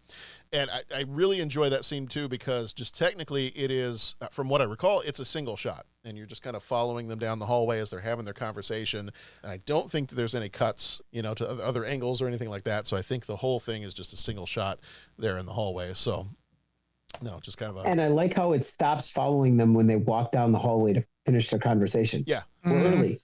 Let's wait a little bit. And that's when the camera stops following them and it just lets them walk away. Yeah. And like you're saying, the point of view shot when they're riding in the elevator and the camera's behind them. Yeah. It really, boy, that just works in such harmony with the dialogue. Yeah. Yeah. Marcellus Wallace wants me to take care of his wife. Take care of her? And he just pulls his hand up to his head. I mean, it is, and it's all the pieces are working together to like I said, just in such harmony. It really works well. Yeah, and then we get the iconic scene where they go into the apartment and they're there to pick up the briefcase, and maybe as we get into our deeper thoughts, we can talk about what we think is in the briefcase, if you want to go with any of the fan theories on that one. But they're there to get the briefcase. They grill Brett a bit. We get a chance to partake of a tasty burger from Big Kahuna Burger. And then, nobody really survives that scene, but we'll find out more about that a little bit later. We jump then to the prelude to the Gold Watch, and it kind of starts with a flashback and then jumps to the present. And then this narrative is kind of split in those two parts. The first is a flashback to Butch Coolidge's childhood, where he gets a gold watch, a family heirloom from Captain Coons, who won't necessarily say where he got it from, but it was an uncomfortable hunk of metal, and it was there for several years. And now, little man, I give it to you. I'd probably wash it first before grabbing it, but that's okay. It's all right. And then it transitions to the present, setting up Butch's storyline. And in Butch's storyline, the gold watch, Butch betrays Marcellus by winning a fight he was bribed to lose after realizing he left his precious gold watch behind in the apartment, or after Fabienne left in the apartment, even though he asked her to grab it. He goes back to his apartment to retrieve it, only to encounter Vincent Vega and ends up killing him. Butch's attempt to flee with his girlfriend is interrupted a bit when he crosses path with Marcellus, which to me is always one of the funniest scenes in the entire movie. Big guy carrying a box of donuts, turns, looks, and just goes, "Mother," and then gets hit by the car. And then that obviously leads to a bit of a confrontation in a pawn shop. For now, we'll just call it a confrontation in the pawn shop.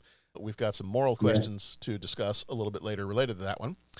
And then after Butch ends up saving Marcellus from the sadistic assault of Zed and his brother Maynard, he ends up earning his freedom, but agrees to leave town and leave Los Angeles forever and never come back, because when you gone, you stay gone or you be gone. Number 6, we're calling the Bonnie situation. Following the apartment shootout where Jules and Vincent are miraculously not shot by the guy that was in the bathroom, Vincent accidentally shoots Marvin in the face in the car. I found that scene to be a real head scratcher. Oh boy. Yeah. Oh boy.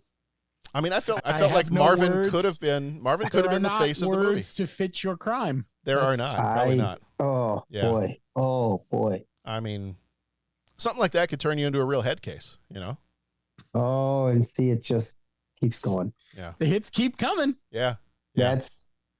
I honestly, the first time I saw this when I was in high school, that scene just blew my mind. Oh boy. Oh boy. Oh boy. Well, it's just a sign that you shouldn't take anything at face value in this movie. So in the Bonnie situation, and scene accidentally shoot Marvin in the face in the car. This leads to itty bitty pieces of brain being all over the place, and a comedic yet tense little segment where they have to clean up the mess with the help of the wolf. And although he is 30 minutes away, he will be there in 9 minutes and 57 seconds. We got to do all this before Jimmy's wife, Bonnie, comes home, because Bonnie will not react well to the dead person in her garage. It's not storage for that dead person either, so I shouldn't have brought him there in the first place. No sign outside advertising said storage. I didn't see that sign. No. It's not there, but the coffee, top notch. Yes. Yeah. It's that gourmet stuff. Yeah. And we find out that Jimmy's an Oak Man. So Jules's reflection on the day's events kind of leads him to consider possible retirement from his life of crime. And then the narrative circles all the way back to the diner, starting kind of with the holdup, but we're now seeing it from Jules and Vincenzo's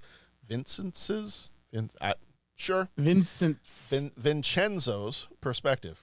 Ooh. Yes, it's the How Italian. continental of you. Yes, it's the Italian Pulp Fiction. It's a giallo film. Jules confronts Pumpkin and Honey Bunny using his earlier epiphany to defuse the situation with a mix of a little philosophy and intimidation, allowing the robbers to leave with some cash, but keeping Marcellus's briefcase safe. And the film ends up closing on Jules and Vincent walking out of the diner. Not quite sure what's going to happen to them, but obviously their lives will be changed forever from this point on. And given that the narrative structure is completely out of order in this movie, we do know from having seen earlier in the movie that Vincent doesn't quite make it. So Vince is dead, baby. Vince is dead. Oh, all right. Any other thoughts? Any other, well, deep thoughts, but any other scenes that you wanted to mention before we maybe talk more about our opinions? Any scenes in general? Sure. What are some of your favorite scenes from this one? I got to go to the scene with the sword and the famous scene, Pat. Well, your question. All right. Well, we'll get into the moral quandary when we get into deep thoughts. I think that's just a great scene. Yeah. Great sequence. especially because it's preceded by like the chase and the whole, and then all of a sudden it just takes this detour. Yeah. There's this place that exists in this world that makes you feel extremely unsafe, uncomfortable. And it's just like a little detour into Weird Town. And it's like a little pause button. And it just, there's almost like there's this big, it's building you think to this big climactic end or at least face off, or someone's going to win between these two characters. And then there's a detour that solves it all for them that is unexpected. So I just think it's a great, again, you're building up to the whole thing is he's bailing out on what's his name, like he double crossed him kind of with the whole fight, and he's hunting him down, and then you finally see they're chasing each other. There's a big car crash. There's shots fired. Everything's happening here, and then all of a sudden it just gets kind of like taken care of in a different way that is very unexpected. So I just think the pacing of it's very interesting. I did one of the more iconic scenes in this whole movie. I did realize in my list of major moments, I completely glossed over. I went from the prelude to Vincent Vega and Marcellus Wallace's wife to prelude to the Gold Watch, completely missing moment number 3, which is Vincent Vega and Marcellus Wallace's wife. And that is when Vincent takes Mia Wallace out for a night on the town, including a memorable dance contest at Jackrabbit Slim's, which they end up winning. But then their night takes a bit of a turn when Mia overdoses on heroin, mistaking it for cocaine.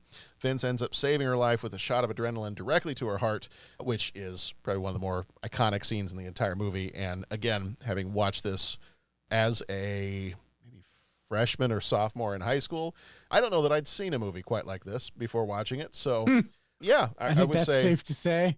And I'm not a big fan of needles, so that was a pretty memorable scene for me.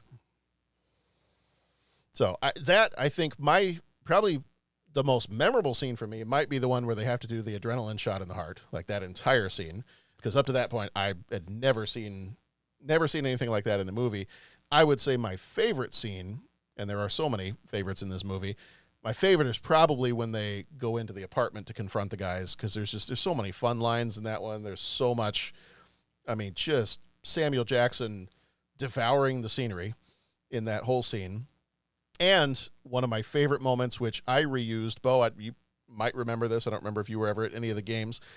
When I dressed up as Death during the lacrosse games. And I've only heard tale. I was never there. So I would dress up. Our lacrosse team was not an official, it was a club sport, so it was not official school sport. So we were trying to drum up as much support as possible. I did not play lacrosse because one of the requirements was to be able to run, I think it was like a 3 miles in under a certain amount of time, and I politely declined, even though I'm sure I would have been amazing on the team. I did politely decline the 3-mile run because I did want to survive. So instead, I chose to be the mascot, and I dressed up in a Grim Reaper costume, covered my face with a mask. I had a slightly bent lacrosse stick that one of the guys had given me as my staff that I would hold. And during halftime of the lacrosse games, during the game itself, I would stand up and I would just point at random players on the field, not saying anything, just stand and point at them to intimidate them. And then at halftime, I would go and I would kind of stand behind the opposing team while their coach was trying to give them a pep talk. And I would stand back there and I would do the entire Ezekiel 25:17 quote. Oh, geez. And that was my whole shtick as the lacrosse angel of death. So, which is funny because, and Bo, I think you told me this story one time, or no, I was there for it. I was at a party at your house one time. You invited a bunch of people over, and I completely forget who it was, though, but somebody came in and they didn't recognize me until I think you introduced me as Death. And then the person was, Death, dude, how you doing, man? And he didn't know me without the mask on, but. Which is hysterical when you think about it. Yeah. Which I feel like is just better for everyone. Agreed. Yeah. So, yeah, so the apartment scene where they're confronting Brett and his buddies, that is probably one of my favorite scenes just because of all the different quotes, just because of Sam Jackson's whole routine there. But memorable, I think, is probably the adrenaline shot to the heart scene.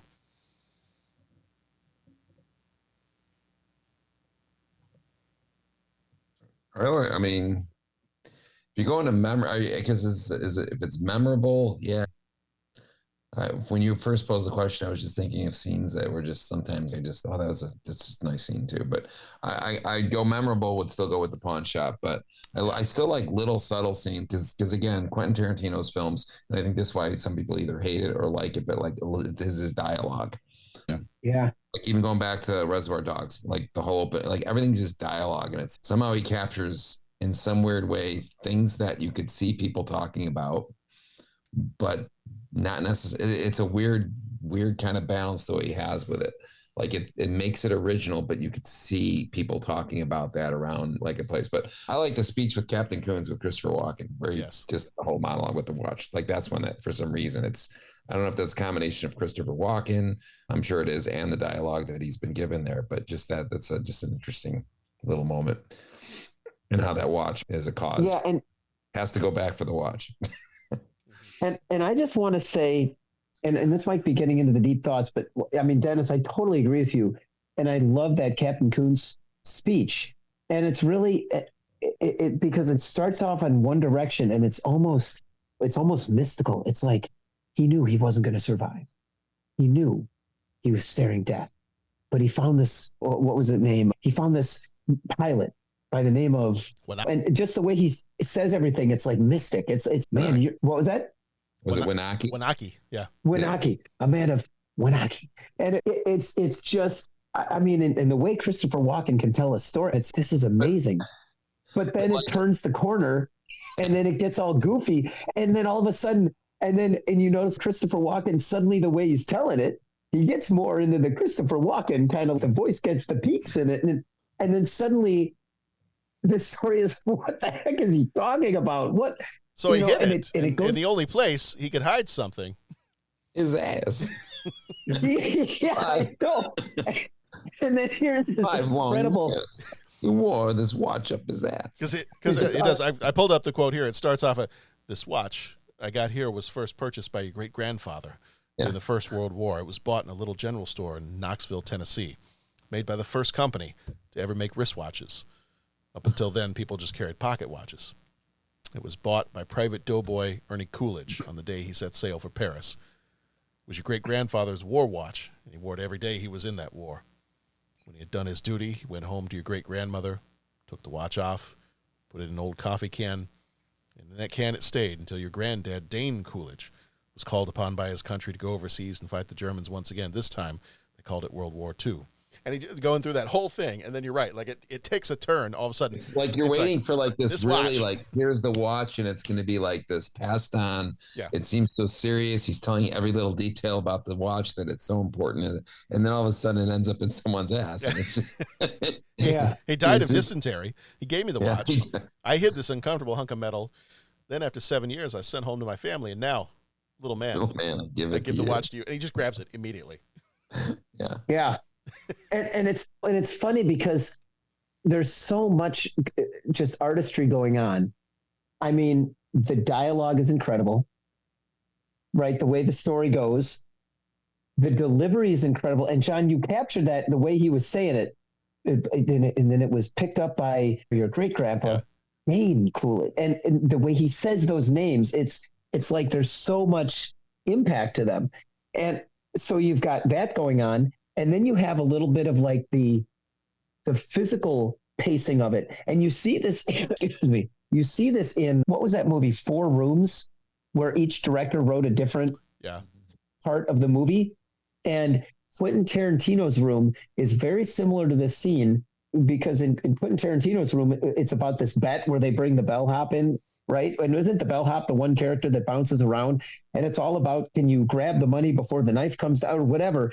And it's this whole scene that builds up to this one physical thing that it's like the button on it. And that's what happens here. You get this mystical story. It turns on its head. Now he's being goofy. And now it's this thing that's, now this watch is up the what? And what's going on? And then what does it end with? Just a quick swipe of the watch, like a very physical, like exclamation point on the scene. I mean, it is so well put together and so well acted, right? So you've got great dialogue, you have great physical delivery, delivery, you have that great physical piece, but then you're also using your actors and actresses in the best way possible. What is Christopher Walken the best at? or I don't want to say the best at, that's for him to determine. But in my opinion, what do I really like watching Christopher Walken do? It's speak like this with the way he can. And so we have great dialogue, great delivery, and you've got actors been able to put their best foot forward. It's just, artistry. I mean, it's so good. If you think about that whole passage, 2/3 of that, any other actor could do and do well. But because it ends in that last third the way it does, only Christopher Walken could pull that off. And I always laugh. I don't know if you guys laugh, but the part that makes me just, when I keep hearing that, is like, he talks about how there's a connection, they're in war, and they're like responsibilities to each other. But it's the fact that he ended up his ass for 5 long years, right? And then all of a sudden he says, like John said, he died of dysentery. But then he gave me the watch, and I had this uncomfortable ass for 2 years. So I just always am laughing at, like, I'm thinking, if I'm in that situation and it's your buddy's watch, you understand that the buddy was hiding it in his ass for 5 years.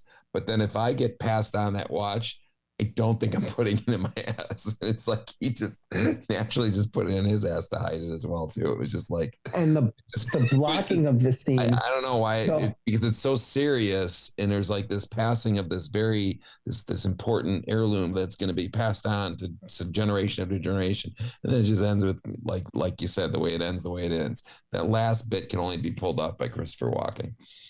I don't know anybody else, because it's weird. And it's odd, but it's still, is he joking? Is he serious? He's serious, but it feels like a joke, but it's not a joke. Am I allowed to laugh? Am I not allowed to laugh? It's And for me, what cracks me up is the blocking of the scene. His mom is sitting in the back corner while this whole story is going on, which just kicks it up a whole other level of humor. And the way she's sitting there with her hands kind of clasped, like just this proud mother. Yep.